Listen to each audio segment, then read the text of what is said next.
नमस्कार साथियों, बाल विकास स्कूल नूरगढ़ के YouTube चैनल पर आपका पुनः हार्दिक स्वागत करते हैं। आशा करते हैं कि कोरोना के समय में आप सभी स्वस्थ होंगे। अपने घरों में बैठकर बाल विकास स्कूल नूरगढ़ के इस इनिशिएटिव, इस प्रयास का लाभ उठा रहे होंगे और ऑनलाइन एजुकेशन प्राप्त कर रहे होंगे। इस दौरान आपसे यह भी आशा की जाती है कि जितने भी विद्यार्थी 12th क्लास के हैं, जो इस स्कूल से जुड़े हुए हैं या किसी अन्य स्कूल से जुड़े हुए हैं, वो इन सब चीज़ों के नोट्स साथ साथ बनाते रहें, जिससे कि भविष्य में जैसे ही स्कूल खुलते हैं तो उस समय आपको दोबारा इन चीज़ों को लिखने की ज़रूरत ना पड़े और आपको ये सब चीज़ें वापस रिवाइज करवाई जाएंगी। लेकिन अगर ऑलरेडी आप इसके नोट्स बनाकर रखेंगे तो रिवीजन में टाइम कम लगेगा। अब हम आते हैं हमारे एक टॉपिक पर जो काफ़ी लंबे समय से चल रहा है, क्लास 12th का 10वां लेसन हैलोजन डेरिवेटिव।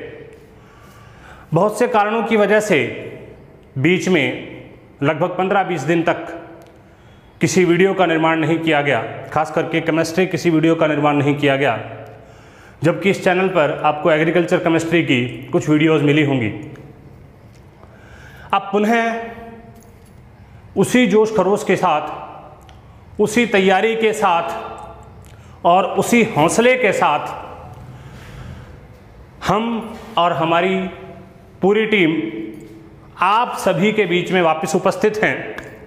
अब से रसायन विज्ञान क्लास 12th की, केमिस्ट्री क्लास 12th की, सीबीएसई आरबीएसई सभी के लिए टॉपिक वाइज आपको निरंतर रूप से वीडियोस उपलब्ध होती रहेंगी। और इसके साथ साथ एक अनाउंसमेंट और है कि इसका टेस्ट भी रखा जाएगा और इसका जो टेस्ट होगा वो एमसीक्यू फॉर्मेट में होगा। एमसीक्यू फॉर्मेट का मतलब है जिसमें एक क्वेश्चन के 4 ऑप्शन होते हैं, मल्टीपल चॉइस क्वेश्चंस। हर वीक में जो भी संडे आएगा उस संडे में, जैसे आज मंडे है तो जो सैटरडे तक या फ्राइडे तक जितना भी आपका सिलेबस हो जाएगा उसका उस संडे को टेस्ट लिया जाएगा और उसके बाद आने वाले पहले मंडे को उस टेस्ट के डिस्कशन की एक वीडियो सबसे पहले अपलोड की जाएगी उसके आंसर्स के साथ में, और उसके बाद में हम नेक्स्ट आगे चलेंगे जो हमारा टॉपिक होगा। तो आशा करते हैं कि आप सभी विद्यार्थी इस इनिशिएटिव में जो हमारे तरफ से ये कार्य किया जा रहा है उसमें हमारा अधिक से अधिक सहयोग देंगे और अपने सभी साथियों को, मित्रगणों को इस वीडियो को ज़्यादा से ज़्यादा शेयर करेंगे, जिससे कि प्रत्येक ज़रूरतमंद विद्यार्थी तक ये ज्ञान पहुंच सके और जिसको भी इसकी आवश्यकता है वो अपने तरीके से इस ज्ञान का प्रयोग कर सके। अब हम स्टार्ट करते हैं हमारे टॉपिक को, हैलोजन डेरिवेटिव्स। हैलोजन डेरिवेटिव में हम इससे पहले लगभग इन हैलोजन डेरिवेटिव्स होते क्या हैं, इनकी डेफिनेशन क्या है, वो सब कुछ आपको प्लेलिस्ट में मिल जाएगा। उसके अलावा इनका नोमेनक्लेचर किस तरीके से किया जाता है, और नोमेनक्लेचर में मुख्य रूप से इनका यूपीएससी नोमेनक्लेचर और कुछ विशेष नाम है जो कि इनके जनरल नोमेनक्लेचर के अंदर भी आते हैं, साधारण नोमेनक्लेचर के अंदर भी आते हैं। जो इनका नोमेनक्लेचर है उसको हम ऑलरेडी कर चुके हैं, नामकरण जिसको हम बोलते हैं।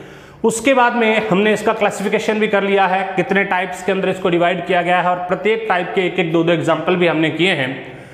इसके बाद में हमने हैलोजन डेरिवेटिव की स्ट्रक्चर के बारे में बात की और बीच में कुछ वीडियो ऑन डिमांड बनाई गई थी SN1 SN2 रिएक्शंस के ऊपर, जिसको हम कहते हैं न्यूक्लियोफिलिक सब्स्टिट्यूशन रिएक्शन या नाभिक स्नेही प्रतिस्थापन प्रकार की अभिक्रियाएं, वो भी इसी के अंदर हैं। SN1 SN2 रिएक्शन इस प्रकार की हैं जो आपकी नीट, JEE या और भी किसी भी प्रकार की कोई कॉम्पिटिटिव एग्जाम होता है या जो 12th के लिए बोर्ड है, सीबीएसई आरबीएसई, उसके लिए बहुत महत्वपूर्ण प्रकार की विक्रियाएं होती हैं। हर साल इसमें से क्वेश्चन आने की प्रबल संभावनाएं रहती हैं। तो अब हम स्टार्ट कर रहे हैं मेथड्स ऑफ फॉर्मेशन, विरचन की विधियां निर्माण की विधियां, और किस चीज के निर्माण की विधियां, यहां पर आपको ध्यान देना है कि किस चीज के निर्माण की विधियों के बारे में हम बात कर रहे हैं। हम बात कर रहे हैं आरएक्स के निर्माण की विधियों के बारे में। और आरएक्स को क्या बोला जाता है? आरएक्स को बोला जाता है हेलो एल्केन। आरएक्स को बोला जाता है हेलो एल्केन। एग्जाम्पल इसके जनरली CH3X, जिसको हम लिख सकते हैं CH3Cl, CH3Br। Number of R या नंबर ऑफ कार्बन एक या एक से ज्यादा हो सकते हैं, और यहां पर X की जगह पर क्लोरीन, ब्रोमीन, आयोडीन वगैरह कुछ भी लिया जा सकता है, depending upon the required product. मतलब हमें कौन सा प्रोडक्ट चाहिए उसके आधार पर हम किसी भी प्रकार के जो X है, जो हेलोजन है, उसका हम यहां पर प्रयोग कर सकते हैं। तो अब देखिए, दो विधियां हम ऑलरेडी कर चुके हैं। सबसे पहले हमने विधि की थी हेलोजिनेशन ऑफ एल्केन, एल्केन के हेलोजनीकरण की, जो कि एक लंबी श्रृंखला युक्त विधि है जिसमें CH4 से हम CCl4 तक जाते हैं। उसके अलावा दूसरी हमने विधि की थी एल्कीन और हाइड्रोजन हैलाइड की क्रिया द्वारा। यह भी एक बहुत महत्वपूर्ण विधि, और इसके अंदर हमने एक टॉपिक पढ़ा था जिसको बोलते हैं पेरोक्साइड इफेक्ट, जिसको पेरोक्साइड इफेक्ट बोला जाता है। और इसके अलावा इसी के अंदर हमने ये देखा था कि X कहाँ पर जुड़ता है और H कहाँ पर जुड़ता है। ये अलग अलग प्रकार की जो इसके अंदर कुछ मैकेनिज्म थे, उस मैकेनिज्म के बारे में हमने बात की थी। एक खराश प्रभाव जिसको बोलते हैं, पेरोक्साइड प्रभाव जिसको बोलते हैं, उसके बारे में हमने यहाँ पर बात की थी। उसके बाद आज हम स्टार्ट कर रहे हैं अल्कोहल से किस तरीके से हम हेलोजन डेरिवेटिव का फॉर्मेशन कर सकते हैं, जिसमें सबसे पहला है अल्कोहल प्लस HX की क्रिया द्वारा। तीन विधियां अल्कोहल से हाइड्रोजन हैलाइड, अल्कोहल से जो हेलो एल्केन है उसको प्राप्त करने की हैं, हेलोजन डेरिवेटिव को प्राप्त करने की हैं, जिसमें सबसे पहले है अल्कोहल और HX की क्रिया द्वारा, दूसरी है थायोनिल क्लोराइड की क्रिया द्वारा, जिसको डार्जेंस रिएक्शन बोलते हैं, वेरी वेरी इंपॉर्टेंट रिएक्शन, और थर्ड वन है अल्कोहल प्लस PX3 और PX5 की रिएक्शन द्वारा। मतलब फास्फोरस जो हैलाइड है, फास्फोरस ट्राई हैलाइड और phosphorus pentahalide, we can say phosphorus pentachloride और phosphorus trichloride react with alcohol and form alkyl halide और हेलोजन डेरिवेटिव्स। तो इन तीन रिएक्शंस को हम बड़े थॉरोली देखेंगे, इसके अंदर बहुत अच्छे तरीके से हम इन सभी रिएक्शंस को करेंगे। सबसे पहले मैं इस रिएक्शन की बात कर रहा हूं अल्कोहल प्लस HX की क्रिया के द्वारा। अल्कोहल प्लस HX की क्रिया के द्वारा सबसे पहले हम बात कर रहे हैं अल्कोहल और हाइड्रोजन हैलाइड की क्रिया द्वारा किस तरीके से हम निर्माण कर सकते हैं हेलोजन डेरिवेटिव का। यहां पर सबसे पहले आपको एक चीज ध्यान रखनी है कि हम यहां पर जो भी हेलोजन अम्ल लेंगे, मतलब HX जो भी लिया जाएगा, ये क्या होगा? ड्राई होगा। ड्राई का मतलब क्या होता है? शुष्क होगा। इसका रीजन भी आपको बताया जाएगा नेक्स्ट एक दो रिएक्शंस के अंदर, इसके रीजन के बारे में हम डिस्कस करेंगे। और इसकी रिएक्शन हम किसके साथ में करवाएंगे? इसकी रिएक्शन हम करवाएंगे अल्कोहल के साथ में। अब यहां पर a type of reaction, a type of reaction ये है कि जब हम अल्कोहल की रिएक्शन CH3 की रिएक्शन CH3OH अल्कोहल की रिएक्शन HCl के साथ में करवाएंगे, तो यहां पर हम किसका यूज करेंगे? ड्राई ZnCl2 का, जिसको बोलते हैं शुष्क जिंक क्लोराइड। सबसे पहले अभिक्रिया A, alcohol reacts with HCl, alcohol HCl के साथ में अभिक्रिया करता है ड्राई ZnCl2 की उपस्थिति में। और यहां पर देखिए फॉर्मेशन किस चीज का होता है? CH3Cl plus H2, CH3Cl plus H2O का फॉर्मेशन होता है। और ये जो H2O होता है वो इस ड्राई ZnCl2 के द्वारा अब्जॉर्ब कर लिया जाता है। सबसे पहली बात, अगर HCl होगा हमारे पास रिएक्शन करने के लिए, अगर हमारे पास HCl होगा रिएक्शन करने के लिए, तो वी यूज ड्राई ZnCl2। ध्यान रखिए, अगर हमारे पास HCl होगा रिएक्शन करने के लिए तो we use dry ZnCl2 as a catalyst and as a absorbent of water, यानी कि जल के अवशोषक के रूप में। अब बी देखिए, अगर मैं यहां पर CH3OH प्लस HBr के साथ में रिएक्शन करता हूं, यहां पर तो मैंने हैलोजन अम्ल कौन सा लिया, HCl, और यहां पर मैं हैलोजन अम्ल कौन सा ले रहा हूं, HBr। और जब मैं HBr के साथ में रिएक्शन करूंगा तब मैं यहां पर जो एब्जॉर्बेंट या कैटलिस्ट के रूप में लूंगा वो लूंगा कंसंट्रेटेड H2SO4 शुष्क सल्फ्यूरिक एसिड, सांद्र सल्फ्यूरिक एसिड।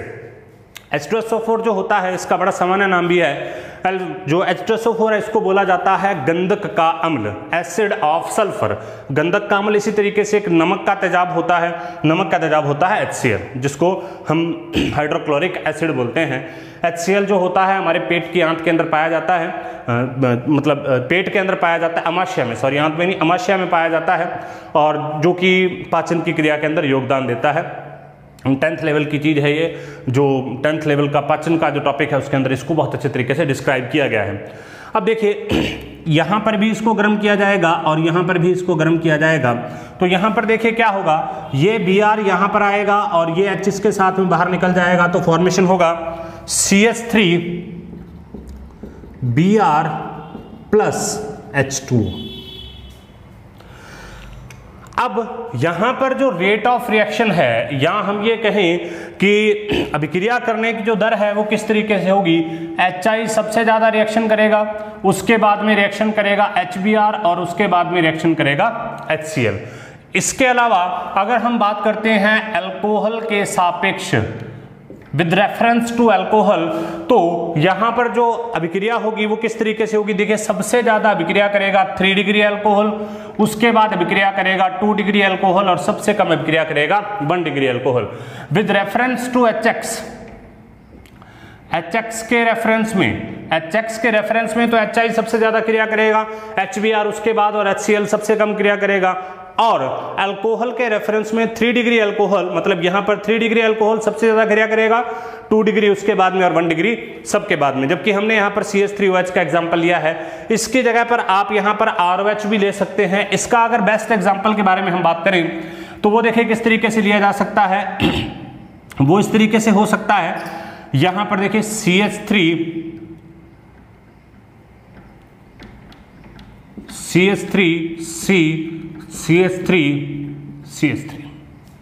तो हम इसको भी किस तरीके से लिखेंगे, CH3 की थ्राइस C, इसको भी किस तरीके से लिखेंगे, CH3 की थ्राइस C, और इसको भी किस तरीके से लिखेंगे, CH3 की थ्राइस C। 3 डिग्री, सभी जगह पर 3 डिग्री है, 3 degree alcohol, 3 degree, 3 degree and 3 degree, 3 degree alcohol से 3 डिग्री का फॉर्मेशन होता है। अब आपके लिए यहां पर मैं एक बार इसको वापस रिपीट कर रहा हूं। सबसे पहले हम बात कर रहे हैं अल्कोहल से हम किस तरीके से अल्काइल हैलाइड का फॉर्मेशन कर सकते हैं। तो अल्कोहल जो है वो अभिक्रिया करेगा हैलोजन एसिड के साथ में, हैलोजन अम्ल के साथ में, और हैलोजन अम्ल जो होगा वो ड्राई होना चाहिए, शुष्क होना चाहिए। हैलोजन अम्ल के साथ में ROH जब रिएक्शन करेगा तो वो किस तरीके से कर सकता है, ऊपर आपको ये बता दिया गया है कि अल्कोहल जो है वो 3 डिग्री, 2 डिग्री, 1 डिग्री रिएक्शन सबसे ज्यादा करेगा, और HX जो है उसके रेफरेंस में HI, HBr और HCl सबसे ज्यादा अभिक्रिया करेगा। तो देखिए 3 डिग्री अल्कोहल CH3CH3CH सबसे पहले रिएक्ट करेगा HCl के साथ में, किसकी उपस्थिति में, ध्यान रखना है अगर HCl के साथ में अभिक्रिया करेगा तो शुष्क ZnCl2 जिंक क्लोराइड की उपस्थिति में अभिक्रिया करेगा, और उससे बनेगा CH3CCl मतलब एल्काइल हैलाइड और जल। और अगर यही जो CH3 की थ्राइस COH है HBr के साथ अभिक्रिया करेगा तो किसकी उपस्थिति में करेगा, कंसंट्रेटेड H2SO4 की उपस्थिति में करेगा। ध्यान रखना है HBr की जगह पर HI भी हो सकता है, मतलब जब HCl क्रिया करेगा तब तो हमारे पास ड्राई ZnCl2 होगा, और जब HBr क्रिया करेगा तब, या HI क्रिया करेगा तब हमारे पास होगा कंसंट्रेटेड H2SO4। दोनों में प्रोडक्ट एक जैसा बनता है, अगर क्लोरीन ली जाएगी तो क्लोराइड बनेगा, ब्रोमीन ली जाएगी तो ब्रोमाइड बनेगा, और आयोडीन ली जाएगी तो आयोडाइड बनेगा। With reference to reaction rate, सबसे ज्यादा HI की रिएक्शन रेट, क्योंकि HI का बॉन्ड जो है वो आसानी से टूट जाता है इनके बीच में गैप ज्यादा होने के कारण, इसीलिए हाईली एसिडिक होता है HI, उसके बाद में HBr और उसके बाद में HCl। और अल्कोहल के रेफरेंस में 3 डिग्री, 2 डिग्री एंड 1 डिग्री। आशा करते हैं कि ये सब चीजें आपको समझ में आ गई होंगी। अगर आपको यहाँ पर किसी भी प्रकार की प्रॉब्लम हो, कहीं पर भी किसी भी प्रकार की प्रॉब्लम हो, तो आप कमेंट सेक्शन में कमेंट कर सकते हैं, आपको उसका रिप्लाई तुरंत दे दिया जाएगा। नेक्स्ट देखिए, दूसरी है थायोनिल क्लोराइड से। अब इस वीडियो के एंड में आपसे 2 क्वेश्चन पूछे जाएंगे, उन क्वेश्चंस का आंसर आपको ढूंढना है और कमेंट सेक्शन में आपको उसका रिप्लाई करना है, और जितने बच्चे उसका रिप्लाई करेंगे उनका नाम यहाँ पर वीडियो में अनाउंस किया जाएगा। इसके अलावा उसका जो सही आंसर है वो नेक्स्ट वीडियो में आपको बताया जाएगा और किस तरीके से उसका आंसर होगा। तो हमारी जो पहली मेथड ऑफ फॉर्मेशन थी फ्रॉम अल्कोहल वो हमने कंप्लीट कर ली है, वो है अल्कोहल प्लस HX की क्रिया के द्वारा, अल्कोहल प्लस HX की क्रिया के द्वारा। अब हम बात कर रहे हैं सेकेंड मेथड के बारे में, जिसको हम बोलते हैं डार्जेंस रिएक्शन, जिसको हम बोलते हैं डार्जेंस रिएक्शन, डार्जन अभिक्रिया। इसको हम क्या बोलते हैं? इसको हम बोलते हैं डार्जन अभिक्रिया, डार्जेंस रिएक्शन। देखिए इसमें क्या होता है, सबसे पहली बात तो ये है कि RX को बनाने की ये बेस्ट मेथड है, RX को बनाने की बेस्ट मेथड है, क्योंकि इससे हमें क्या प्राप्त होता है? इससे हमें प्राप्त होता है शुद्ध RX, शुद्ध एल्किल हैलाइड। कैसे, उसी के बारे में हम यहां पर बात करेंगे। सबसे पहले देखिए रिएक्शन कैसे होगी थायोनिल क्लोराइड से, और हम टॉपिक क्या पढ़ रहे हैं? अल्कोहल से। तो इसका मतलब अल्कोहल किसके साथ में रिएक्ट करेगा? अल्कोहल रिएक्ट करेगा थायोनिल क्लोराइड के साथ में रिएक्ट करेगा। देखिए क्या होगा, हमारे पास मान लीजिए यहां पर अल्कोहल है ROH प्लस, ये है हमारे पास SOCl2, this is called thionyl chloride, this is alcohol and this is called thionyl chloride. Next, अब ROH और SOCl2 जो है ये आपस में रिएक्शन करेंगे, और आपस में रिएक्शन करने से किसका फॉर्मेशन करेंगे? देखिए यहां पर आपको एक चीज और ध्यान देनी है कि इन अभिक्रियाओं के अंदर किसी उत्प्रेरक का प्रयोग भी किया जाता है, और वो उत्प्रेरक कौन सा होता है? वो होता है C5H5N, जिसको हम क्या बोलते हैं? जिसको हम बोलते हैं पिरिडीन, C5H5N जिसको बोलते हैं पिरिडीन। पिरिडीन एक एरोमेटिक प्रकार का कंपाउंड होता है, ये एक एरोमेटिक प्रकार का कंपाउंड है, लेकिन हम इसको कह सकते हैं ये एक हेटेरोसाइक्लिक प्रकार का एरोमेटिक कंपाउंड है, क्योंकि सभी जगह पर इसमें जो कार्बन है वो नहीं लगे रहते, एक जगह पर इसमें नाइट्रोजन लगा रहता है। तो देखिए अब ये क्या होता है, किस तरीके से इसका यूज किया जाता है उसके बारे में बात करूंगा, और अभी मैं पिरिडीन की स्ट्रक्चर भी यहाँ पर बनाऊंगा। अल्कोहल रिएक्शन करता है किसके साथ में? थायोनिल क्लोराइड के साथ में, SOCl2 called as thionyl chloride. तो ROH रिएक्शन करेगा थायोनिल क्लोराइड के साथ में। तो देखिए होगा क्या, यहां से ये ऑक्सीजन, बड़े ध्यान से इस रिएक्शन को समझिए, यहां से ये ऑक्सीजन और ये बाहर निकलेगा, यहां से ये Cl इस H के साथ में बाहर निकलेगा, और एक Cl इस R के साथ में बाहर निकलेगा। तो देखिए प्रोडक्ट क्या बनेगा? प्रोडक्ट देखिए सबसे पहले मेन प्रोडक्ट जिसकी हमें जरूरत है वो क्या बनेगा? RCl। RCl means alkyl halide. Second product SO2 sulphur dioxide, and third product HCl। ये एक गैस है, इस वजह से ये एनवायरनमेंट में चली जाएगी, और HCl भी यहां पर कौन सी फॉर्म में होगा? गैसियस फॉर्म में होगा। लेकिन इसके लिए हम ऑलरेडी यहां पर क्या यूज कर चुके हैं? पिरिडीन। और पिरिडीन क्या होता है? पिरिडीन होता है बेस क्षार। तो ये पिरिडीन क्या करेगा? इस HCl को अब्जॉर्ब कर लेगा, इस HCl को अवशोषित कर लेगा।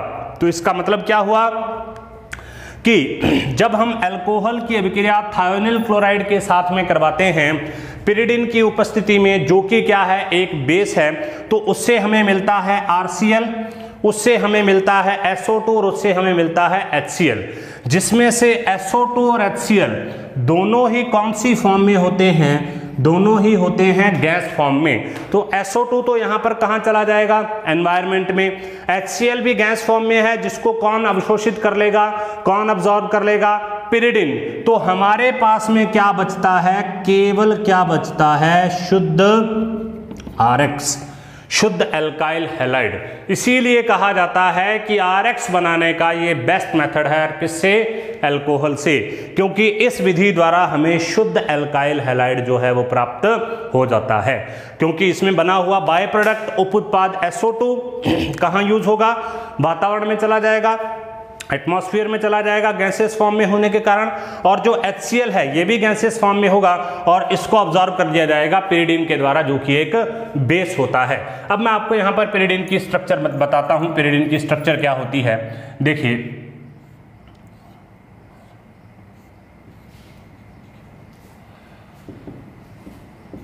ये होती है पिरिडिन की स्ट्रक्चर, जिसका फॉर्मूला होता है C5H5N। ओके, मतलब नाइट्रोजन कंटेनिंग कंपाउंड है और कुछ कुछ बेंजीन की तरह ही होता है ये, लेकिन ये बेंजीन नहीं है, इसीलिए इसको बोलते हैं हेटेरोसाइक्लिक कंपाउंड या विषम चक्रीय प्रकार का यौगिक। ठीक है, तो ये हमने जो रिएक्शन है उसको कंप्लीट की, जिसके अंदर पिरिडिन यूज किया जाता है बेस की तरह। पिरिडिन किसको ऑब्जर्व करेगा, HCl को, SO2 यहां पर बाहर निकल जाएगी और पीछे क्या बच जाएगा, शुद्ध एल्काइल हैलाइड। इसीलिए डार्जन रिएक्शन जो है थायनिल क्लोराइड से जो है उसको हम कहते हैं RX बनाने का बेस्ट मेथड। अल्कोहल से हैलोजन डेरिवेटिव के निर्माण में दो रिएक्शंस हम ऑलरेडी कर चुके हैं, अल्कोहल और HX की क्रिया और थायनिल क्लोराइड से डार्जन रिएक्शन। अब हम तीसरी और अंतिम रिएक्शन कर रहे हैं, अल्कोहल और फास्फोरस हैलाइड की अभिक्रिया द्वारा हम किस तरीके से हैलोजन डेरिवेटिव का फॉर्मेशन कर सकते हैं। यहां पर आपको दो प्रकार के फास्फोरस हैलाइड मिलेंगे जनरली, इसके अलावा PbR3 और PI3 का भी यूज किया जाता है। लेकिन उससे पहले मैं थायनिल क्लोराइड वाली जो रिएक्शन है इसके अंदर एक चीज ऐड कर दूं कि आप थायनिल क्लोराइड वाली रिएक्शन से केवल RCl का फॉर्मेशन कर सकते हैं, मतलब केवल क्लोराइड का, एल्किल क्लोराइड का फॉर्मेशन कर सकते हैं, ना तो आप यहां से RBr का फॉर्मेशन कर सकते हैं और ना ही यहां से आप RI का फॉर्मेशन कर सकते हैं। इस चीज को आपको ध्यान रखना है। थायनिल क्लोराइड या डार्जन रिएक्शन से आप केवल एल्किल क्लोराइड का निर्माण कर सकते हैं, ना तो आप RBr का निर्माण कर सकते हैं और ना ही आप RI का निर्माण कर सकते हैं, क्योंकि यहां पर जो RBr है उसका निर्माण करने के लिए हमको चाहिए होगा SOBr2। जिस प्रकार से हमने थायनिल क्लोराइड लिया था RCl के लिए SOCl2, उसी प्रकार से RBr के लिए हमें चाहिए SOBr2 और RI के लिए हमें चाहिए होगा SOI2। SOI2 तो होता ही नहीं, मतलब SOI2 को तो बनाया ही नहीं गया, अज्ञात है, ये पाया ही नहीं जाता। और SOBr2 जो होता है वो ये क्या होता है, ये होता है हाईली रिएक्टिव, या हम इसको कह सकते हैं ये बहुत अधिक अस्थायी होता है, बहुत अधिक नॉन स्टेबल होता है, अनस्टेबल होता है। अनस्टेबल होने के कारण, ये जो अस्थायी होने के कारण ये क्या हो जाएगा, जल्दी से टूटेगा और टूटकर Br2 का फॉर्मेशन कर देगा। इस वजह से ना तो आप SOBr2 को ले सकते हैं और ना ही आप SOI2 को ले सकते हैं। इसीलिए डार्जन रिएक्शन से केवल और केवल RCl का फॉर्मेशन किया जा सकता है, RBr और RI का नहीं। नेक्स्ट हम बात कर रहे हैं, जो हमारा नेक्स्ट अल्कोहल से एक और रह गया वो कौन सा है, अल्कोहल प्लस PX3 या PX5 की अभिक्रिया द्वारा, मतलब फास्फोरस हैलाइड, फास्फोरस ट्राईहैलाइड या फास्फोरस पेंटाहैलाइड की अभिक्रिया द्वारा। वास्तविकता में इसको बोलते हैं फास्फोरस हैलाइड की अभिक्रिया द्वारा। देखिए होता क्या है, सबसे पहले ROH रिएक्शन करेगा PCl5 के साथ में। ROH किसके साथ रिएक्शन करेगा, PCl5 के साथ में रिएक्शन करेगा, और PCl5 के साथ में रिएक्शन करने पर इसको गर्म किया जाएगा। PCl5 के साथ में रिएक्शन करने पर देखिए सबसे पहले होगा क्या, ये ट्रिक है बड़ी सिंपल। अगर यहां पर ऑक्सीजन हो, किसी भी तरीके से ऑक्सीजन हो और ऑक्सीजन कंटेनिंग कोई भी कंपाउंड हो, ऑक्सीजन कंटेनिंग कोई भी कंपाउंड हो, ऑक्सीजन जिसके अंदर पाई जाती हो, ये सिर्फ ट्रिक बता रहा हूं, कोई रिएक्शन नहीं है। वो PCl5 के साथ में रिएक्शन करे तो POCl3 बनता है, और ऑक्सीजन कंटेनिंग हो कोई भी, ये भी क्या है, ऑक्सीजन कंटेनिंग है, वो अगर PCl3 के साथ रिएक्शन करे तो बनता है H3PO3। ठीक है, अगर ऑक्सीजन कंटेनिंग कोई भी यौगिक PCl5 के साथ रिएक्शन करेगा तो POCl3 बनेगा, और अगर ऑक्सीजन कंटेनिंग कोई भी यौगिक PCl3 के साथ रिएक्शन करेगा तो H3PO3 बनेगा। दिस इज ट्रिक, तो आप इसको आसानी से याद कर लें। तो अब देखिए यहां पर अल्कोहल ऑक्सीजन कंटेनिंग है, PCl5 के साथ में रिएक्शन करेगा तो एक तो यहां से 100% क्या बनेगा, POCl3 बन गया। अब POCl3 में ऑक्सीजन यूज हो गई, यहां से P यूज हो गया और 3 क्लोरीन यूज हो गए, पीछे क्या बच गया, एक हाइड्रोजन एक क्लोरीन क्या बनाएगा, HCl और R और Cl। तो इसका मतलब ये ट्रिक यहां पर काम आ गई। ऑक्सीजन कंटेनिंग कोई भी कंपाउंड हो, ऑक्सीजन कंटेनिंग कोई भी कंपाउंड अगर PCl5 के साथ में रिएक्शन करेगा तो POCl3 बनाएगा, ऑक्सीजन कंटेनिंग कोई भी कंपाउंड हो अगर PCl3 के साथ रिएक्शन करेगा तो H3PO3 का फॉर्मेशन करेगा। ये एक ट्रिक है। तो अल्कोहल ऑक्सीजन कंटेनिंग कंपाउंड है, PCl5 के साथ में रिएक्शन कर रहा है तो क्या बनाएगा, RCl plus POCl3 plus HCl। अब इसी तरीके से हम बात करते हैं 3ROH प्लस PCl3। अब यहां पर 3 क्यों आया, क्योंकि यहां पर PCl3 है तो H3PO3 है, तो इसका मतलब आपको ऑक्सीजन कितने लेने पड़ेंगे, 3, इसीलिए मैंने ऑलरेडी यहां पर 3ROH लगा के रखा है। तो आप इस तरीके से इसको याद कर सकते हैं। तो यहां से सबसे पहले क्या बनेगा, यहां से बनेगा H3PO3। तो देखिए ये तीनों के तीनों हाइड्रोजन यहां आ गए, ये एक फास्फोरस यहां आ गया और ये तीनों के तीनों ऑक्सीजन यहां आ गए। वापस देखिए ये तीनों के तीनों हाइड्रोजन यहां आ गए, ये फास्फोरस यहां आ गया और ये ऑक्सीजन यहां आ गए। तो H3PO3 हो गया। पीछे क्या बच गया, 3R और 3Cl, तो क्या बनेगा 3RCl। तो इसका मतलब फास्फोरस पेंटाक्लोराइड अगर रिएक्ट करता है अल्कोहल के साथ में तो जो बनता है वो बनेगा अल्काइल क्लोराइड, POCl3 और HCl। और अगर फास्फोरस ट्राइक्लोराइड रिएक्ट करता है अल्कोहल के साथ में तो उससे बनेगा ज्यादा मात्रा में जो अल्किल क्लोराइड है वो और H3PO3 जिसको फास्फोरिक एसिड कहा जाता है। इसके अलावा अगर हम यहाँ पर कोई ऐसा कंपाउंड बनाना चाहें जो RI या RBR बनाना चाहें तो उस तरीके से वहां पर हम किस तरीके से रिएक्शन कर सकते हैं। देखिए थर्ड क्या है, अगर हम यहां पर बनाना चाहें ऐसा कोई कंपाउंड तो किस तरीके से बनेगा। देखिए यहां पर सबसे पहले जो अल्कोहल है, अल्कोहल रिएक्शन करेगा किसके साथ में, लाल फास्फोरस प्लस X2 के साथ में, और X यहाँ पर क्या हो जाएगा, X2 यहाँ पर क्या हो जाएगा, Br2 हो सकता है या I2 हो सकता है। तो अगर हम यहाँ पर RBR या जो RI है उसका फॉर्मेशन करना चाहें तो हमें क्या लेना पड़ेगा, लाल फास्फोरस और हैलोजन लेना पड़ेगा, X2 लेना पड़ेगा, जिससे किसका निर्माण हो जाएगा, RBR या RI का निर्माण होगा। और इसमें भी वही चीज है, सबसे पहले किसका निर्माण होगा, RX का, और X की जगह पर ब्रोमीन या आयोडीन हो सकता है, और उसके अलावा क्या निर्माण होगा, H3PO3 का। मतलब हम यहाँ पर कह सकते हैं कि इस रिएक्शन में भी कुछ कुछ यही होता है, PBr3